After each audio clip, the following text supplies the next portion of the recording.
ബിസ്മില്ലാഹിർ റഹ്മാനിർ റഹീം. അൽഹംദുലില്ലാഹിൽ വാഹിദിൽ അഹദ് വൽ ഫർദിസ് സമദ് അല്ലദീ ലം യലിദ് വലം യൂലദ് വലം യകുൽ ലഹു കുഫുവൻ അഹദ്. സ്വല്ലല്ലാഹു അലാ മുഹമ്മദ് വഅലാ ആലിഹി സ്വലാത്തൻ ബിലാ അദദ് വബാഖിയതൻ ഇലൽ അബദ്. ഇൻ ഉരീദു ഇല്ലൽ ഇസ്ലാഹ മസ്തതഅതു വമാ തൗഫീഖി ഇല്ലാ ബില്ലാഹ് അലൈഹി തവക്കൽതു വഇലൈഹി ഉനീബ്. റബ്ബി ഇശ്റഹ് ലി സദ്രി വയസ്സിർ ലി അംരി വഹ്ലുൽ ഉഖ്ദതം മിൻ ലിസാനി യഫ്ഖഹു ഖൗലി. ഏറെ പ്രിയപ്പെട്ട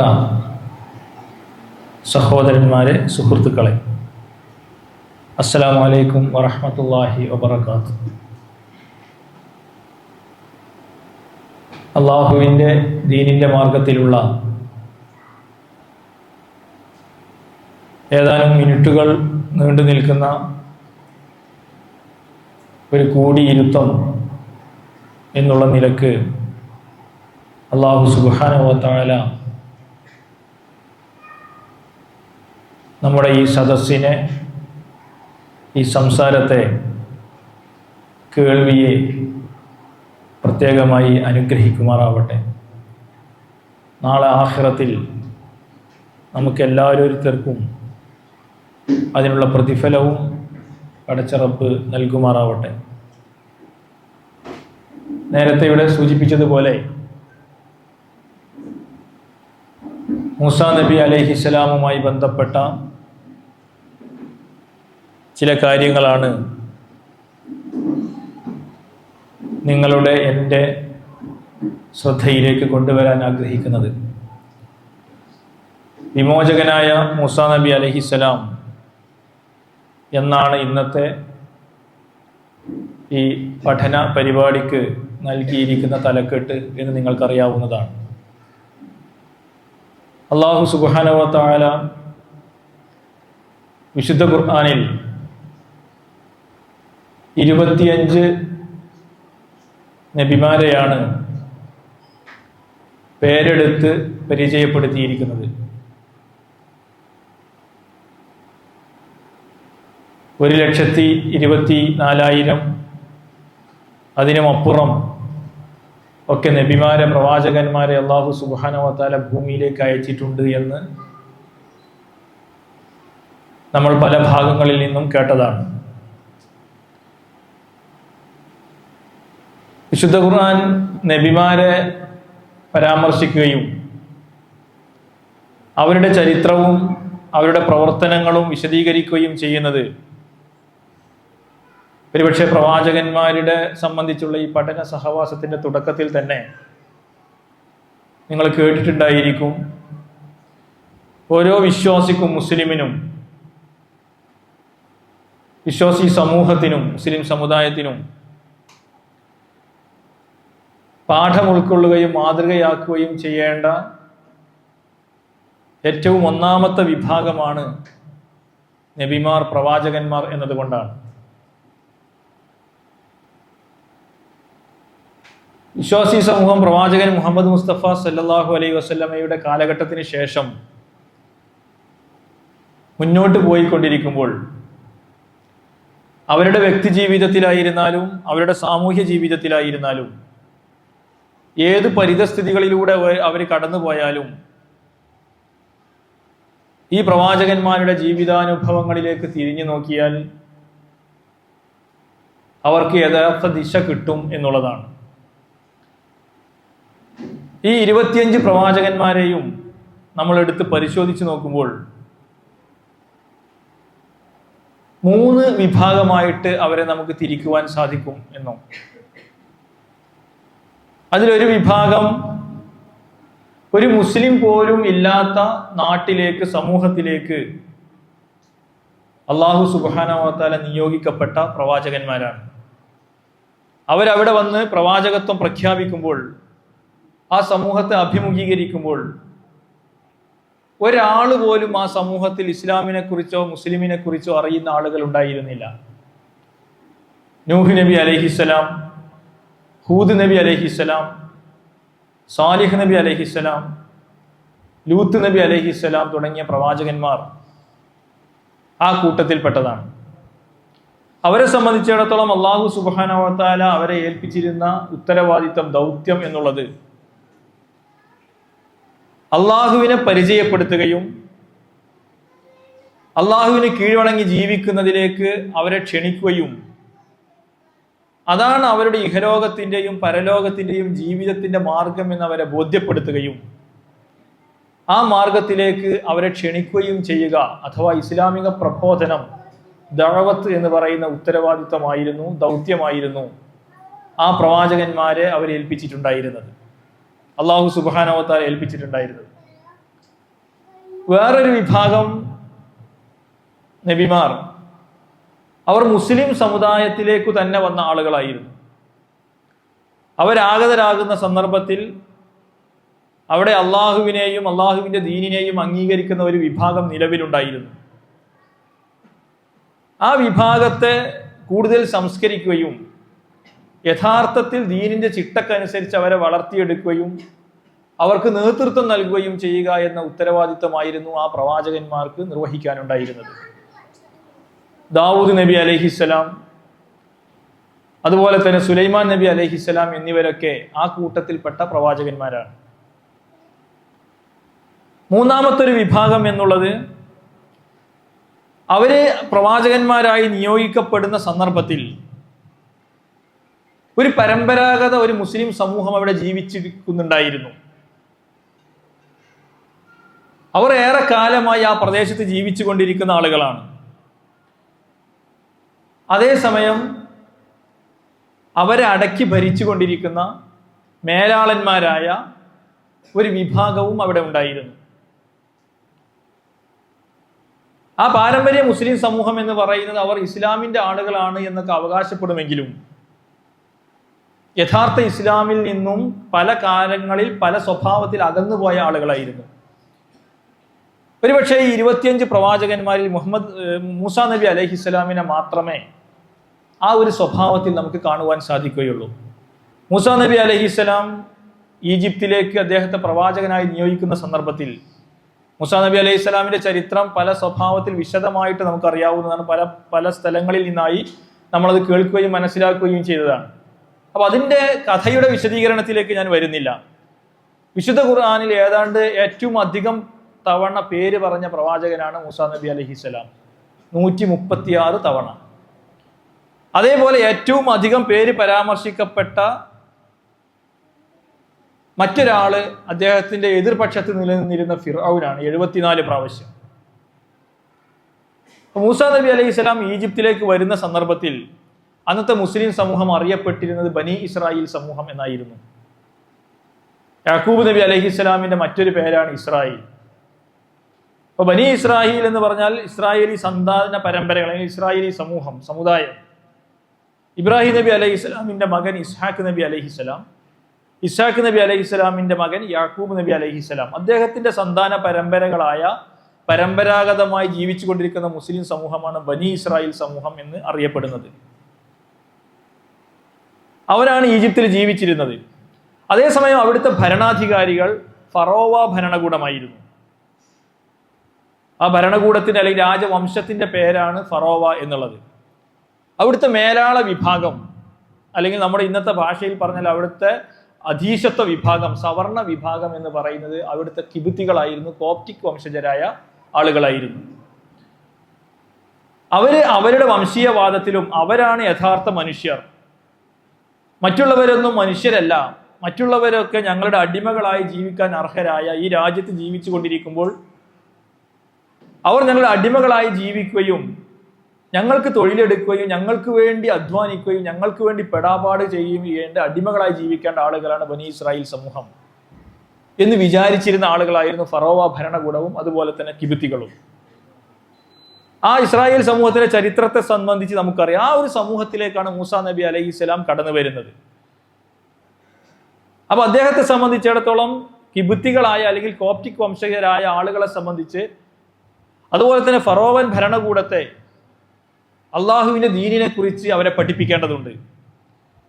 അവരെ അള്ളാഹുവിന്റെ ദീനിലേക്ക് ക്ഷണിക്കേണ്ടതുണ്ട്. അവിടെ രാജ്യത്തിന്റെ ഉടമസ്ഥനും രാജ്യത്തിന്റെ അധികാരിയുമായി വാഴുന്ന ഏകാധിപതിയും മർദ്ദിതനുമായ ഒരു ഭരണാധികാരിയായിരുന്നു ഫറോവ. ആ ഭരണകൂടത്തെ അള്ളാഹുവിന് കീഴ്വണങ്ങി, അള്ളാഹുവിന് കീഴ്പ്പെട്ട്, അള്ളാഹുവിന്റെ ഇംഗിതത്തിനനുസരിച്ച്, അവന്റെ ഇഷ്ടത്തിനനുസരിച്ച് ഭരിക്കുകയും നാടിനെ കൈകാര്യം ചെയ്യുകയും സമൂഹത്തെ പരിഗണിക്കുകയും ചെയ്യുന്ന ഒരു ദീനിനെ സംബന്ധിച്ച് അദ്ദേഹത്തോട് സംസാരിക്കേണ്ടതുണ്ട്, അദ്ദേഹത്തോട് ദഅവത്ത് നടത്തേണ്ടതുണ്ട്.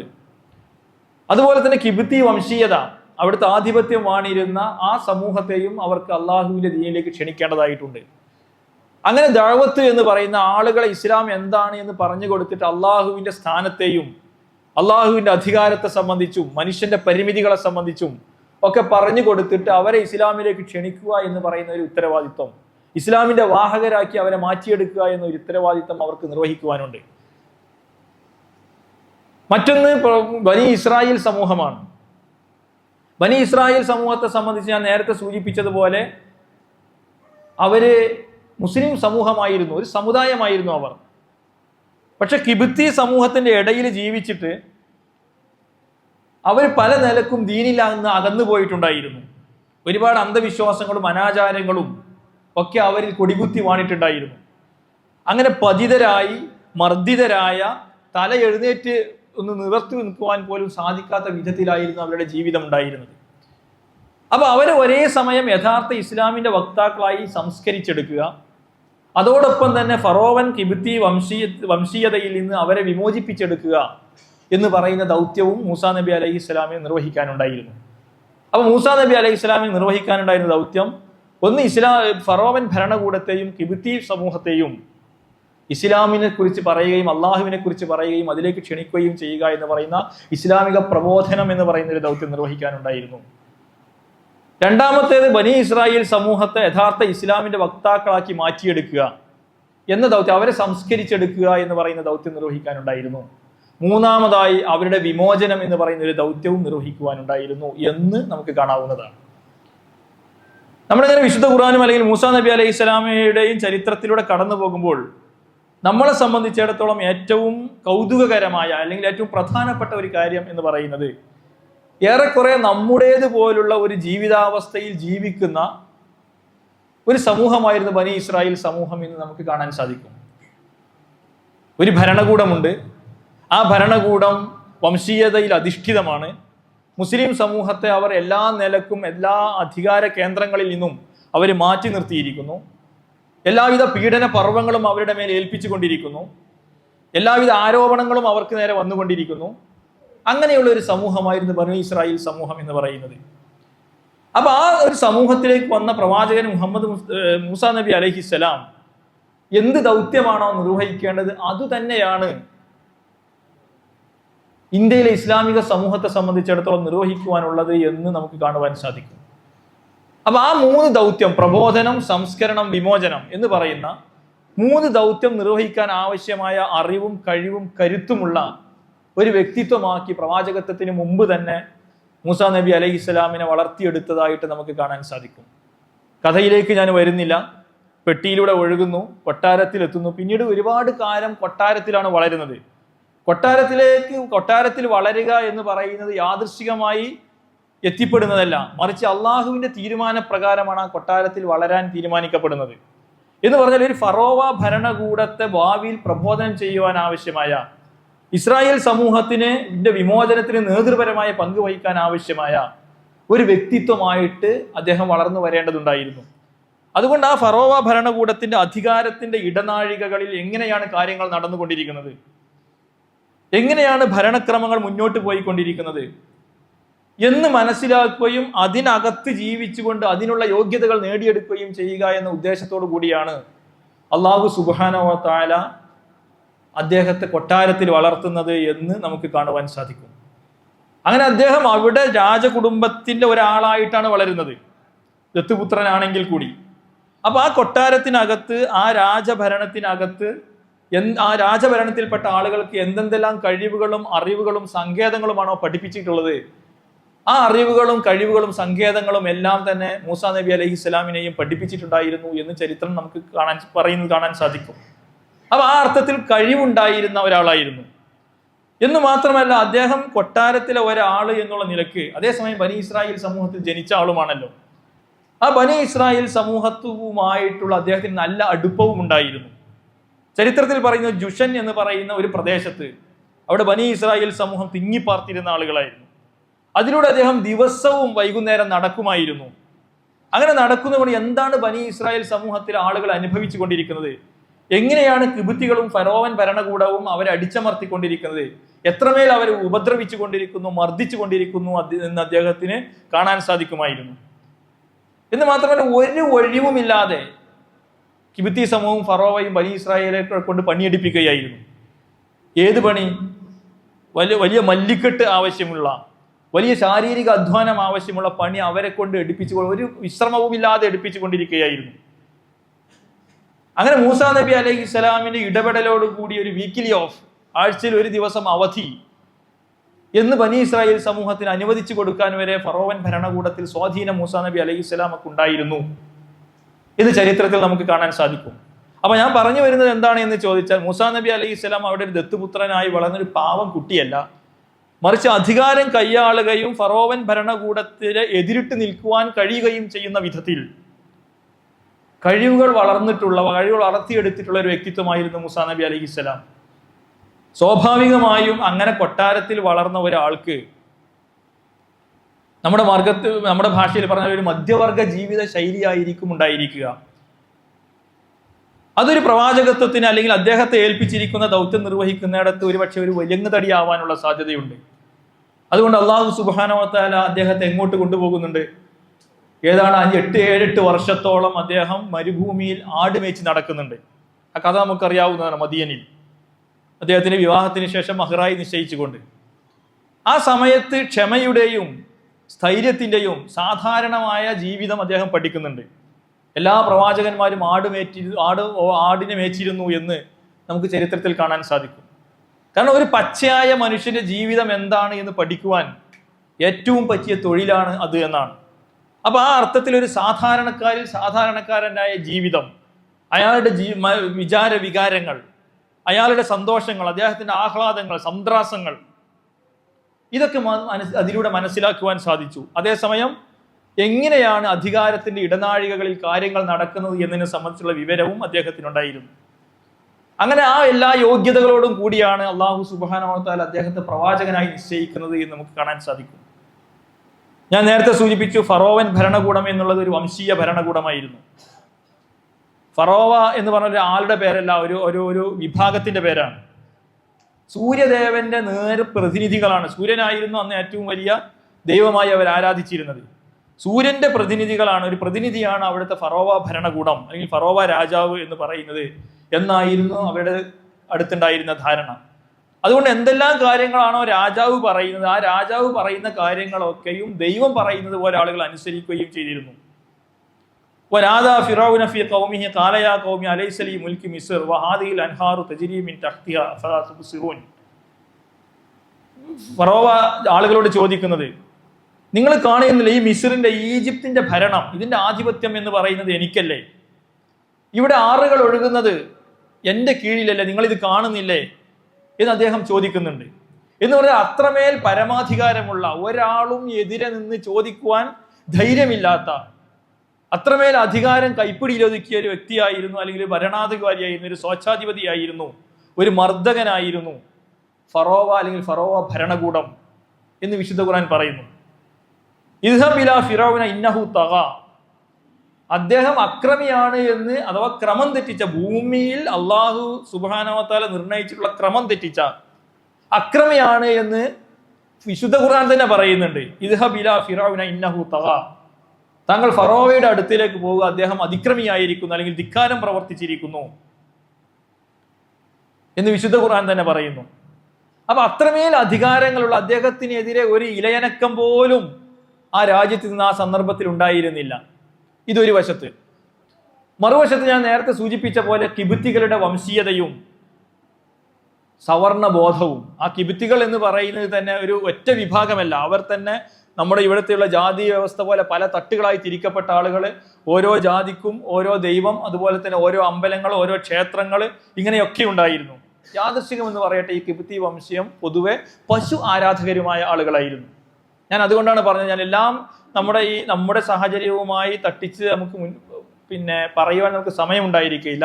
അതിൻ്റെ സംസാരത്തിനിടയിൽ നിങ്ങൾ വരികൾക്കിടയിലൂടെ വായിച്ചാൽ മതി ആ ഒരു സാഹചര്യം. അതോടൊപ്പം തന്നെ എന്തുണ്ടായി, നമ്മളിപ്പോൾ ഇസ്ലാമോഫോബിയ എന്നൊക്കെ പറയുന്ന പോലെ ഒരു ഇസ്രായേലോഫോബിയ ഈജിപ്തിൽ നിലനിന്നിട്ടുണ്ടായിരുന്നു. അതായത് ബനി ഇസ്രായേൽ സമൂഹം വലിയൊരു ജനസമൂഹമാണ്. അവരെങ്ങനെ പെരുകിയിട്ടുണ്ട് എങ്കിൽ നമ്മുടെ ജനസംഖ്യയെ അവർ മറികടക്കും, നമ്മുടെ അധികാരം പിടിക്കും, അവർ അപ്പുറത്ത് പോയിട്ട് ശത്രുക്കളോട് ചേർന്ന് പ്രവർത്തിക്കും എന്നൊക്കെയുള്ള പ്രചരണം വളരെ ശക്തമായിട്ട് ആ സമൂഹത്തിൽ നടന്നിട്ടുണ്ടായിരുന്നു. അതുകൊണ്ട് ബനി ഇസ്രായേൽ സമൂഹത്തെ എപ്പോഴും നോട്ടപ്പുള്ളികളായിട്ടും ഏത് സമയത്തും കുറ്റകൃത്യം ചെയ്യാവുന്ന, പിടിക്കപ്പെടാവുന്ന, ജയിലിലിടാവുന്ന, അതിന് ചോദിക്കാനോ പറയാനോ ആരുമില്ലാത്ത ഒരു അവസ്ഥയിലായിരുന്നു ബനി ഇസ്രായേൽ സമൂഹം ജീവിച്ചിട്ടുണ്ടായിരുന്നത്. അതുകൊണ്ട് അവരെ വളരാൻ അനുവദിക്കരുത്, അവരെ പീഡിപ്പിക്കണം, അവരെ പ്രയാസപ്പെടുത്തണം, അവരെ തടവിലിടണം, അവരെ കൊണ്ട് കഠിന ജോലികൾ ചെയ്യിക്കണം. എത്രത്തോളം എന്ന് പറഞ്ഞാൽ മുഫസ്സിറുകൾ, വിശുദ്ധ ഖുർആൻ വ്യാഖ്യാതാക്കൾ ആളുകൾ പറയുന്നു, സർക്കാർ ഉദ്യോഗങ്ങളിൽ നിന്ന് പോലും ബനി ഇസ്രായേൽ സമൂഹത്തെ അവർ മാറ്റി നിർത്തിയിട്ടുണ്ടായിരുന്നു എന്ന്. മൂസാ നബി അലൈഹിസ്സലാം മാത്രമാണ് അള്ളാഹുവിൻ്റെ ഇടപെടലിലൂടെ കൊട്ടാരത്തിൽ എത്തിച്ചേരുന്നത് എന്ന് പറഞ്ഞാൽ ആ രാജ്യത്തിൻ്റെ കാര്യങ്ങൾ തീരുമാനിക്കുന്ന ഒരു ഘട്ടത്തിലും ഒരു തലത്തിലും ബനി ഇസ്രായേൽ സമൂഹത്തെ അടുപ്പിച്ചിട്ടുണ്ടായിരുന്നില്ല. അവരുടെ ഭൂമിയും അവരുടെ വീടുകളും എല്ലാം തച്ചുടച്ചു, അതൊക്കെ പിടിച്ചടക്കി, വളരെ തുച്ഛമായ, വളരെ കുറഞ്ഞ ശമ്പളം മാത്രം നൽകി. എന്നിട്ട് എത്രത്തോളം എന്ന് വെച്ചോ, ഇങ്ങനെ മുന്നോട്ട് പോയിട്ടുണ്ട് എങ്കിൽ ഇവർ വലിയ ജനസംഖ്യയായി വളരും. നമ്മുടെ നാട്ടിൽ നമ്മൾ കേട്ടിട്ടില്ലേ ജനസംഖ്യ, ജിഹാദിനെ സംബന്ധിച്ച് ജനസംഖ്യയായി വളരും. അങ്ങനെ ജനസംഖ്യയായി വന്നിട്ടുണ്ട് എങ്കിൽ അത് കിബ്തി സമൂഹത്തെ സംബന്ധിച്ചിടത്തോളം വലിയ പ്രയാസം, ഒരു ഭീഷണിയായിരിക്കും. അതുകൊണ്ട് ഇന്ന ഫിറൗന അലാ ഫിൽ അർളി വജഅല അഹ്ലഹാ ശിയഅൻ യസ്തവഇഫു ത്വായിഫത്തും മിൻഹും യുസബ്ബിഹു അബ്നാഅഹും വയസ്തഹി നിസാഅഹും ഇന്നഹു കാന മിനൽ മുഫ്സിദീൻ. അവരെന്ത് തീരുമാനിച്ചു? ഫറോവ ഭൂമിയിൽ നിഗളിച്ച് നടന്ന ആളായിരുന്നു. ആ ഈജിപ്തിലെ സമൂഹത്തെ പല വിഭാഗങ്ങളായി തിരിച്ചു. എന്നിട്ട് അതിലൊരു വിഭാഗത്തെ അടിച്ചമർത്താൻ തീരുമാനിച്ചു. ഇപ്പൊ യുസബ്ബിഹു അബ്നാഅഹും, എന്നിട്ട് അവരിൽ ജനിച്ചു വളരുന്ന കഥ നമുക്കറിയാമല്ലോ. ആൺകുട്ടികളെയൊക്കെ കൊല്ലാൻ തീരുമാനിച്ചു, അറുകൊല ചെയ്യാൻ തീരുമാനിച്ചു. അത് തന്നെയാണല്ലോ വംശഹത്യ എന്ന് പറയുന്നത്. അപ്പോൾ യസ്തഹി നിസാഅഹും, അവരിലെ പെൺമക്കളെ അല്ലെങ്കിൽ പെൺകുട്ടികളെ വെറുതെ വിടുകയും ചെയ്തു. അപ്പൊ ആണുങ്ങളെ മുഴുവൻ, ഒന്നിടവിട്ട വർഷങ്ങളിൽ ആണുങ്ങളെ മുഴുവൻ കൊന്നൊടുക്കുക, സ്ത്രീകളെ ജീവിക്കാൻ വിടുകയും ചെയ്യുക എന്നുള്ള, ആണുങ്ങളില്ലാത്ത, പുരുഷന്മാരില്ലാത്ത ഒരു സമൂഹത്തിൽ സ്ത്രീകൾ സ്വാഭാവികമായും കിബുത്തികളെ അടിമകളായി തീരും എന്നുള്ളതാണ്. അങ്ങനെ കിബുത്തി, ആണുങ്ങളില്ലാത്ത, ആണുങ്ങളുടെ രക്ഷാധികാരമില്ലാത്ത സ്ത്രീകൾ കിബുത്തികളുടെ കീഴിൽ ജീവിച്ചു കൊണ്ടിരിക്കുന്ന ഒരു ആളുകളെ സംബന്ധിച്ചിടത്തോളം ആ സമൂഹത്തിന് പിന്നീട് ഒരിക്കലും തന്നെ ഉയർന്നെഴുന്നേൽക്കാൻ സാധിക്കുകയില്ല. അതുകൊണ്ട് വളരെ ആസൂത്രിതവും ദീർഘവുമായ പദ്ധതിയാണ് ഈ ഫറോവ നടപ്പിലാക്കിയത് എന്ന് നമുക്ക് കാണാവുന്നതാണ്. മറുവശത്ത് കിബുത്തികൾക്കിടയിൽ, കോപ്റ്റിക് വംശജർക്കിടയിൽ അവരുടെ വംശീയതയെ ആളിക്കത്തിച്ചുകൊണ്ടേയിരുന്നു. എത്രത്തോളം എന്ന് വെച്ചാൽ മൂസാ നബി അലൈഹിസ്സലാം നടത്തിയ പ്രബോധന പ്രവർത്തനങ്ങൾ, ആ പ്രബോധന പ്രവർത്തനങ്ങൾ പോലും കിബുത്തി വംശീയതയെ വളർത്തുന്നതിന് വേണ്ടിയാണ് ഭരണകൂടവും കിബുത്തി നേതൃത്വവും ഉപയോഗിച്ചത് എന്ന് നമുക്ക് കാണാൻ സാധിക്കും. ഖാല ജിഅ്തനാ ലിതുഖ്രിജനാ മിൻ അർളിനാ ബിസിഹ്രിക യാ മൂസ, നിന്റെ മന്ത്രവാദം കൊണ്ട് അല്ലെങ്കിൽ നിന്റെ ജാലവിദ്യ കൊണ്ട് ഈ നാട്ടിൽ നിന്ന് പുറത്താക്കുവാനാണോ ഉദ്ദേശിക്കുന്നത്? അപ്പോൾ പ്രവാചകനാണ് എന്ന് തെളിയിക്കുന്നതിന് വേണ്ടി ഒരുപാട് തെളിവുകൾ മൂസാ നബി അലൈഹിസ്സലാം മുന്നോട്ട് വെച്ചു. വടിയിട്ടാൽ പാമ്പാകുന്നു, കൈ നെഞ്ചത്ത് വെച്ചാൽ തിളങ്ങുന്നു, അങ്ങനെയുള്ള ഒരുപാട് മുജിസത്തുകൾ മൂസാ നബി അലൈഹിസ്സലാം മുന്നോട്ട് വെച്ചു. അപ്പൊ അതിനോടുള്ള അവരുടെ പ്രതികരണം എന്ന് പറയുന്നത്, ഇങ്ങനെ മായാജാലം കാണിച്ചിട്ട്, ജാലവിദ്യ കാണിച്ചിട്ട് ഞങ്ങളുടെ നാട്ടിൽ നിന്ന് ഞങ്ങളെ പുറത്താക്കാനാണോ നീ നോക്കുന്നത് എന്ന് പറഞ്ഞുകൊണ്ട് ആ കിബുത്തി മേധാവിത്വത്തിനകത്ത് അവരുടെ വംശീയതയെയും അല്ലെങ്കിൽ അവരുടെ വർഗ മേലാള ഭാവനയെയും ആദ്യം കത്തിക്കുകയായിരുന്നു യഥാർത്ഥത്തിൽ നടത്തിക്കൊണ്ടിരുന്നത്. യുരീദു അൻ യുഖ്രിജകും മിൻ അർളികും ഫമാദാ തുഅ്മറൂൻ, ഇവിടെ നിന്ന് നിങ്ങളെ പുറത്താക്കാനാണ് അവൻ ഉദ്ദേശിക്കുന്നത്, അതുകൊണ്ട് നിങ്ങൾക്ക് എന്താണ് പറയാനുള്ളത് എന്ന് ഫറോവ അവിടുത്തെ മേലാളരായ മലൈകളായ വലിയ വലിയ ആളുകളോട് ചോദിക്കുന്നതും വിശുദ്ധ ഖുർആൻ ഉദ്ധരിക്കുന്നുണ്ട്. അവരെ ഇസ്ലാമിക പ്രബോധനത്തിന്റെ വഴിയിലൂടെ നടത്തിയപ്പോൾ കഴിഞ്ഞ കാലത്തെ ഒക്കെ വിശകലനം ചെയ്യുന്ന സന്ദർഭത്തിൽ മൂസാ നബി അലൈഹിസ്സലാമയോട് അവർ ചോദിക്കുന്നുണ്ട്, ഞങ്ങളെ പൂർവ്വ പിതാക്കന്മാരൊക്കെ തെറ്റായിരുന്നു എന്നാണോ താങ്കൾ പറയുന്നത് എന്ന് ചോദിക്കുന്നുണ്ട്. അങ്ങനെ പാരമ്പര്യത്തെ ഇവൻ ചോദ്യം ചെയ്തുകൊണ്ടിരിക്കുന്നു. നമ്മുടെ പാരമ്പര്യത്തെ, നമ്മുടെ രാജ്യത്തിന്റെ പൈതൃകത്തെ ഇദ്ദേഹം ചോദ്യം ചെയ്തുകൊണ്ടിരിക്കുന്നു എന്ന സ്വഭാവത്തിൽ ആ വികാരം ആളി കത്തിപ്പിക്കുന്നതായിട്ട് നമുക്ക് കാണാൻ സാധിക്കും. അപ്പൊ കിബ്തി വംശീയതയെയും വർഗീയതയെയും ചൂട് പിടിപ്പിച്ചുകൊണ്ട് കത്തിച്ചുകൊണ്ട് അവർക്കിടയിൽ ആവേശവും അതേസമയം ആശങ്കയും ജനിപ്പിച്ചുകൊണ്ട് അതിനുള്ള പ്രവർത്തനങ്ങളായിരുന്നു അവർ നടത്തിക്കൊണ്ടിരിക്കും. മൂസ ഇവിടെ ജയിച്ചു വന്നിട്ടുണ്ടെങ്കിൽ എന്ത് സംഭവിക്കും? നമ്മുടെ അധികാരം പോവും, നമ്മുടെ ജീവിത രീതി മാറ്റേണ്ടി വരും, നമ്മുടെ സംസ്കാരം അപകടത്തിലാകും, നമ്മുടെ കലയും നമ്മുടെ നാഗരികതയും ഒക്കെ നശിച്ചു പോവും. നമ്മളിപ്പോ സ്ത്രീകൾക്ക് കൊടുക്കുന്ന സ്വാതന്ത്ര്യമുണ്ടല്ലോ, അതൊക്കെ നശിക്കും. അതുകൊണ്ട് മൂസയെയും മൂസയുടെ സന്ദേശത്തെയും ഒരു നിലക്കും വളരാൻ അനുവദിക്കരുത് എന്ന് കിബുത്തികൾക്കിടയിൽ വമ്പിച്ച പ്രചാരണം അവർ നടത്തിക്കൊണ്ടിരുന്നു. മൂസ നബി അലൈഹിസ്സലാമെ ആകട്ടെ അദ്ദേഹത്തിന്റെ പ്രബോധന പ്രവർത്തനവും അതുപോലെ തന്നെ വിമോചന പ്രവർത്തനവുമായി മുന്നോട്ട് പോവുകയും ചെയ്തു. ഫറോവ ഭരണകൂടത്തോട് 2 കാര്യങ്ങളാണ് മൂസ നബി അലൈഹിസ്സലാം ആവശ്യപ്പെട്ടത്. ഒന്ന്, അള്ളാഹ് പറഞ്ഞതുപോലെ അള്ളാഹിന്റെ ദീനനുസരിച്ച് ജീവിക്കണം, അള്ളാഹിന് കീഴൊതുങ്ങി ജീവിക്കണം എന്ന ആ ഭരണകൂടത്തോട്, കിബ്തി സമൂഹത്തോട് അദ്ദേഹം ആഹ്വാനം ചെയ്തു, പ്രബോധനം നടത്തി. അതോടൊപ്പം തന്നെയും ഇങ്ങനെ നിങ്ങളിപ്പോൾ അടിച്ചമർത്തിക്കൊണ്ടിരിക്കുന്ന ഈ മുസ്ലിം സമൂഹമുണ്ടല്ലോ, പീഡിതരായ മർദ്ദിതരായ മുസ്ലിം സമൂഹമുണ്ടല്ലോ, അവരെ വിമോചിപ്പിക്കണം, അവരെ അതിൽ നിന്നും രക്ഷപ്പെടുത്തണം, ബനി ഇസ്രായേലിനെ സ്വതന്ത്രരാക്കണം. അങ്ങനെ ആ പ്രബോധന പ്രവർത്തനത്തിൽ മൂസ നബി അലൈഹി ഇസ്ലാം ഒരു പ്രവാചകനാണ്, ഞാൻ പ്രവാചകനാണ് എന്ന് പറയുന്നതിന് ഒട്ടേറെ തെളിവുകൾ അദ്ദേഹം കൊണ്ടുവന്നു. നിലത്തിട്ടാൽ വടി പാമ്പാകും, അതുപോലെ തന്നെ കക്ഷത്ത് വെച്ചാൽ പിന്നെ കൈ വെട്ടിത്തിളങ്ങും. അദ്ദേഹം പ്രവചിച്ചു, ഇതാ അടുത്ത കാലത്ത് ക്ഷാമം വരാൻ പോകുന്നു. ക്ഷാമം വന്നു. അദ്ദേഹത്തിന്റെ തന്നെ ആ ക്ഷാമം വന്ന് കുടുങ്ങിയപ്പോൾ അദ്ദേഹത്തോട് തന്നെ അള്ളാഹുവിനോട് പ്രാർത്ഥിക്കാൻ പറഞ്ഞു. അദ്ദേഹം പ്രാർത്ഥിച്ചു, ക്ഷാമം ഇല്ലാതെയായി. പേമാരി അദ്ദേഹം പ്രവചിച്ചു, ഇതാ പേമാരി വരാൻ പോകുന്നു. പേമാരി തുടങ്ങി, അവരതുകൊണ്ട് കുടുങ്ങി. അവസാനം മൂസ നബി അലൈഹി ഇസ്ലാമയോട് വന്നിട്ട് പ്രാർത്ഥിക്കാൻ പറഞ്ഞു. അദ്ദേഹം പ്രാർത്ഥിച്ചു, പേമാരി നിന്നു. അതുപോലെ തന്നെ വെട്ടുകിളികളും പേന്, ചെള്ള്, തവള ഇവയുടെ ആക്രമണങ്ങൾ ഉണ്ടാകുമെന്ന് പറഞ്ഞു, ഉണ്ടായി. അതുപോലെ തന്നെ കുളങ്ങളിൽ രക്തനിറം വന്നു. ഇതൊക്കെ അദ്ദേഹം പ്രവചിക്കുകയും അദ്ദേഹത്തിന്റെ തന്നെ ഇടപെടലിലൂടെ ഇല്ലാതാവുകയും ചെയ്ത കാര്യങ്ങളാണ്.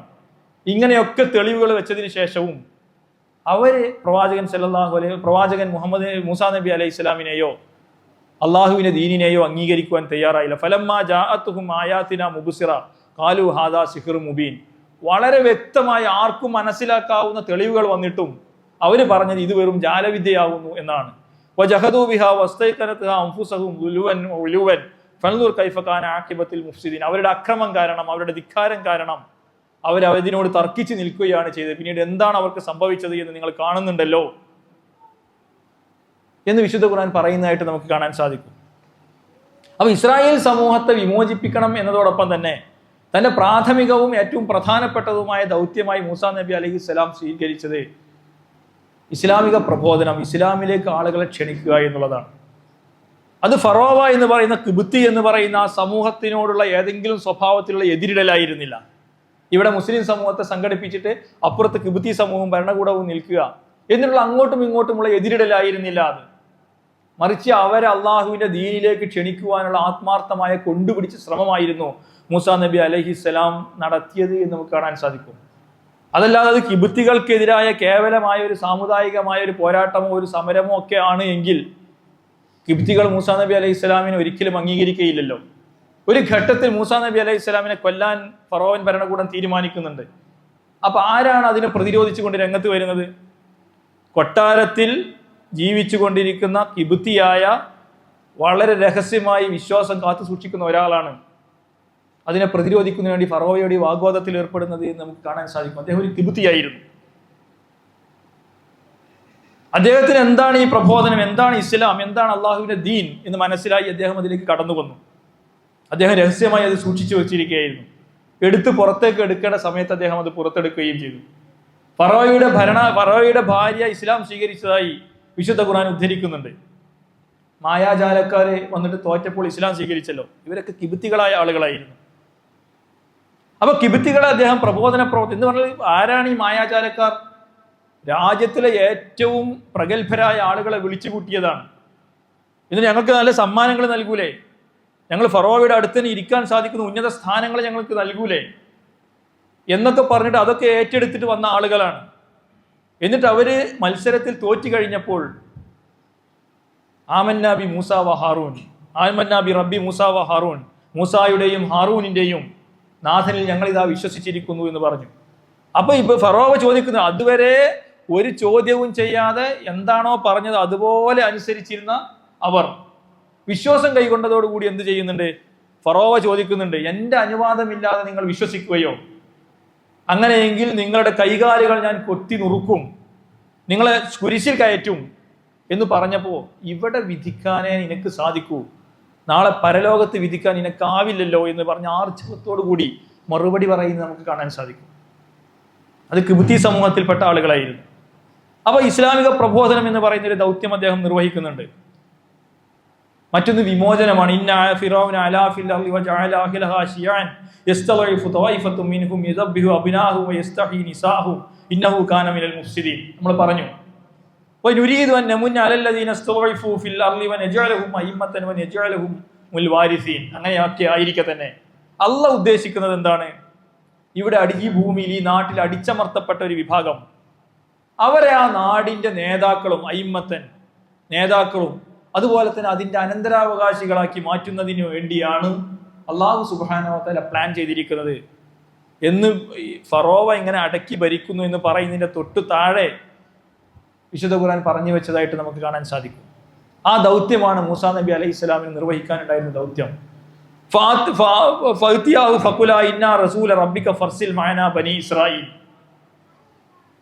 എന്നിട്ട് ഫറോവയുടെ കൊട്ടാരത്തിലേക്ക് അവർ കയറി ചെല്ലുകയാണ്. എന്നിട്ട് പറയുന്നത്, ഫർസിൽ മാന ബനി ഇസ്രായേൽ, ബനി ഇസ്രായേൽ സമൂഹത്തെ ഞങ്ങളുടെ കൂടെ അയക്കണം. വലാ തുഅസിബുഹും, അവരെ ഇങ്ങനെ പീഡിപ്പിച്ച് പ്രയാസപ്പെടുത്തി ശിക്ഷിച്ചു കൊണ്ടിരിക്കരുത്, അവരെ സ്വതന്ത്രരാക്കണം. ഞാൻ നേരത്തെ പറഞ്ഞല്ലോ, പല കഴിവുകളും മൂസാ നബി അലൈഹി സ്വലാം ആർജിച്ചിട്ടുണ്ടായിരുന്നു എന്നത്. ഒരു രാജാവിന്റെ, ഒരു ഏകാധിപതിയായ സ്വേച്ഛാധിപതിയായ ഒരു ഭരണാധികാരിയുടെ മുന്നിൽ ചെന്നിട്ട്, ഇന്നഹു തഗ, നീ ധിക്കാരിയായിരിക്കുന്നു, അള്ളാഹുവിന് കീഴ്വണങ്ങി ജീവിക്ക്, ബനി ഇസ്രായേൽ സമൂഹത്തെ വിട്ടുതരൂ എന്ന് പറയുവാൻ മാത്രം തൻ്റെ ഇടവും വ്യക്തിത്വവും ശക്തിയും ബലവും ഉള്ള ആളായിരുന്നു യഥാർത്ഥത്തിൽ മൂസാ നബി അലൈഹിസ്സലാം. നിങ്ങളൊന്ന് ആലോചിച്ച് നോക്കുക, ഒരു ഭരണകൂടത്തിന് മുന്നിൽ ചെന്നിട്ട് ഫർസിൽ മാന ബനി ഇസ്രായേൽ, ബനി ഇസ്രായേൽ സമൂഹത്തെ ഞങ്ങളുടെ കൂടെ അയക്ക്, വിട്ടുതരൂ എന്ന് പറയാൻ എത്രമേൽ ആർജവം ഒരാൾക്ക് വേണ്ടിയായിരിക്കും. അതായിരുന്നു മൂസാ നബി അലൈഹിസ്സലാം. അൻ അർസിൽ മാന ബനി ഇസ്രായേൽ പല സ്ഥലത്തും വിശുദ്ധ ഖുർആൻ പറയുന്നതായിട്ട് നമുക്ക് കാണാൻ സാധിക്കും. പക്ഷെ ഫറോവ അത് സമ്മതിച്ചില്ല. വളരെ കുറഞ്ഞ ആളുകൾ മാത്രമാണ് ബനി ഇസ്രായേൽ സമൂഹത്തിൽ നിന്ന് പോലും, മുസ്ലിം സമൂഹമാണല്ലോ, മൂസാ നബി അലൈഹി സ്വലാമയെ അംഗീകരിച്ചത് നമുക്ക് കാണാൻ സാധിക്കും. ഫമാ ആമന ലി മൂസ ഇല്ലാ ദുരിയത്തൻ മിൻ ഖൗമി അലാ ഖൗഫിൻ മിൻ ഫിറഔന വ മലൈഹിം അൻ യഫ്തിനഹും. ചെറുപ്പക്കാരായ, യുവാക്കളായ, രക്തം തുളുമ്പുന്ന, ചുടുരക്തമുള്ള ഏതാനും ചെറുപ്പക്കാർ മാത്രമാണ് മൂസാ നബി അലൈഹി സ്വലാമിൽ വിശ്വസിച്ചിട്ടുണ്ടായിരുന്നത്. ബാക്കിയുള്ളവർക്കൊക്കെ പേടിയായിരുന്നു, ഫറോവയെ പേടിയായിരുന്നു. വ മലഇഹിം, അവിടുത്തെ മേലാളന്മാരായ ആളുകളെയും പേടിയായിരുന്നു. അതുകൊണ്ട് അവരൊന്നും വിശ്വസിച്ചില്ല. മറിച്ച് കുറച്ച് വിശ്വസിച്ച കുറച്ചാളുകൾ, ഭരണകൂടം അപ്പുറത്ത്, കിബ്തി സമൂഹം അപ്പുറത്ത്, കിബ്തി സമൂഹത്തിൽ നിന്ന് വിശ്വസിച്ച ഏതാനും ചില ആളുകൾ, ബനി ഇസ്രായേൽ സമൂഹത്തിൽ നിന്ന് വിളിച്ച കുറച്ച് ചെറുപ്പക്കാർ, ഇവരുമായിട്ടാണ് മൂസാ നബി അലൈഹി സ്വലാം വിപ്ലവം നടത്തിയത്, വിമോചനം നടത്തിയത് എന്ന് നമ്മൾ മനസ്സിലാക്കേണ്ടതായിട്ടുണ്ട്. മൂസാ നബി സ്വലാം ആരുടെ വിമോചനത്തിന് വേണ്ടിയാണ് ശ്രമിച്ചത്? അദ്ദേഹത്തിൽ വിശ്വസിച്ച ഏതാനും ചില ആളുകളുടെ വിമോചനത്തിന് വേണ്ടിയല്ല, മറിച്ച് ഒരുപാട് അബദ്ധങ്ങളുള്ള, ഒരുപാട് ദൗർബല്യങ്ങളുള്ള ഒരു സമൂഹമായിരുന്നു ഇസ്രായേൽ സമൂഹം. അങ്ങനെ ആ ദൗർബല്യങ്ങളൊക്കെ ഉണ്ടായിരിക്കെ തന്നെ അവരൊക്കെ എങ്ങനെയെങ്കിലും ജീവിക്കുന്ന ആളുകളല്ല, അവരെ എന്തിനു വിമോചിപ്പിക്കണം, അവരൊക്കെ എവിടെയെങ്കിലും പോയി തുലയട്ടെ, അല്ലാഹുവിന്റെ ദീനനുസരിച്ചൊന്നും അല്ലല്ലോ അവർ ജീവിക്കുന്നത് എന്ന ഒരു സമീപനമല്ല വിശുദ്ധ ഖുർആൻ മൂസാ നബി അലൈഹി സ്വലാം സ്വീകരിച്ചത് എന്ന് നമുക്ക് കാണാവുന്നതാണ്. മറിച്ച് ബനി ഇസ്രായേൽ സമൂഹം മർദ്ദിതരാണ് എങ്കിൽ അവരെ അതിൽ നിന്നും മോചിപ്പിക്കുക. ഞാൻ നേരത്തെ സൂചിപ്പിച്ച പോലെ ഒരുപാട് ദൗർബല്യങ്ങളുള്ള ആളുകളായിരുന്നു മൂസാ നബി, ബനി ഇസ്രായേൽ സമൂഹം. അവർക്കൊരു സുവർണ കാലം ഉണ്ടായിരുന്നു. യൂസുഫ് നബി അലൈഹിസ്സലാം ഈജിപ്തിലെത്തി, നമുക്ക് ആ കഥ അറിയാം. അവിടുന്നാണ് ബനി ഇസ്രായേൽ സമൂഹം അവിടേക്ക് എത്തുന്നത്. അവിടുന്ന് ഒരുപാട് കാലം പിന്നെ മുസ്ലിം സമൂഹത്തിന്റെ, ബനി ഇസ്രായേൽ സമൂഹത്തിന്റെ ഭരണമാണ് ഈജിപ്തിൽ നടത്തുന്നത്. അറബികളായ പിന്നെ ഹൈക്സ്പോ എന്ന് പറയുന്ന വിഭാഗം. എന്ന് മാത്രമല്ല, അവർ വളരെ മാന്യമായിട്ടായിരുന്നു അന്ന് അവിടെ ജീവിച്ചിട്ടുണ്ടായിരുന്ന കോപ്റ്റിക് അല്ലെങ്കിൽ കിബ്തി വംശീയത, കിബ്തി സമൂഹത്തിൽപ്പെട്ട ആളുകളോട് പെരുമാറിയിരുന്നത്. അതുകൊണ്ടാണല്ലോ തൊട്ട് ശേഷം അവർക്ക് അധികാരത്തിൽ വരാൻ സാധിച്ചത്. പക്ഷെ അവരുടെ കൈകളിൽ അധികാരം കിട്ടിയപ്പോൾ എന്ത് സംഭവിച്ചു? ബനി ഇസ്രായേൽ സമൂഹത്തെ അടക്കി ഭരിക്കാൻ തീരുമാനിച്ചു.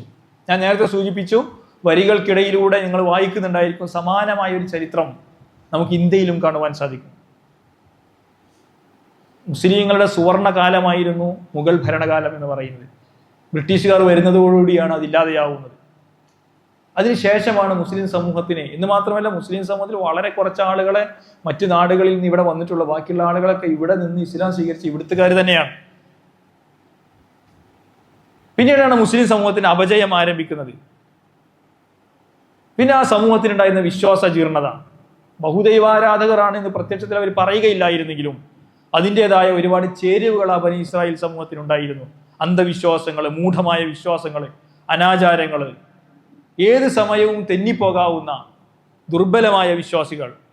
എത്രത്തോളം എന്ന് പറഞ്ഞാൽ അവിടുത്തെ ചെറുപ്പക്കാരായ ആളുകൾ, ബനി ഇസ്രായേൽ സമൂഹം ഏതായാലും പിന്നെ ഏഴാങ്കൂലികളും അടിച്ചമർത്തപ്പെട്ടവരും ഒക്കെ ആയ ആളുകളാണല്ലോ. അപ്പോൾ ബനി ഇസ്രായേൽ സമൂഹത്തിലെ പുതിയ തലമുറ കോപ്റ്റിക് സംസ്കാരത്തോട് ആകർഷ്ടരായിരുന്നു എന്നാണ്. അതിലേക്ക് ആകർഷ്ടരാകുകയും അതിലേക്ക് പോയിക്കൊണ്ടിരിക്കുകയും ആകുന്ന ആളുകളായിരുന്നു. അവരുടെ ആചാരങ്ങളിലും അവരുടെ വൈകൃതങ്ങളിലും അവരുടെ സംസ്കാരത്തിലേക്കുമൊക്കെ അത്രമേൽ സാംസ്കാരിക, അങ്ങനെ ആയിരിക്കും. ഒരു നാട്ടിലെ ഏത് സമൂഹമാണോ ആധിപത്യം പുലർത്തുന്നത് അവരെ സാംസ്കാരികമായും നാഗരികമായും ഒക്കെ അവർ മറ്റു സമൂഹത്തെ ആകർഷിച്ചു കൊണ്ടിരിക്കും, അല്ലെങ്കിൽ അധീനപ്പെടുത്തിക്കൊണ്ടിരിക്കും. അപ്പോൾ അവിടെ മുസ്ലിം സമൂഹത്തിന്റെ ഏറ്റവും പുതിയ തലമുറ അത്തരം സംസ്കാരങ്ങളിലേക്കും നാഗരികളിലേക്കും പോയിക്കൊണ്ടിരിക്കുകയും ഒക്കെ ചെയ്ത ഒരു കാലഘട്ടമായിരുന്നു. അതുകൊണ്ട് അവർക്ക് മൂസാ നബി അലൈഹി സ്വലാം അവരെ വിമോചിപ്പിച്ച് ഫലസ്തീനിൽ എത്തിച്ചതിന് ശേഷവും ഇങ്ങനെ സഞ്ചരിച്ചു കൊണ്ടിരിക്കുക ഒരു അമ്പലത്തിന്റെ എത്തിയപ്പോൾ ആ നാട്ടിലുള്ള ദൈവങ്ങളെ പോലെ നമുക്കൊരു ദൈവം ഉണ്ടാക്കിയല്ലേ എന്ന് ചോദിച്ചു. അത്രമേൽ ബഹുദൈവാരത്വം അവരുടെ മനസ്സിനകത്തുണ്ടായിരുന്നു.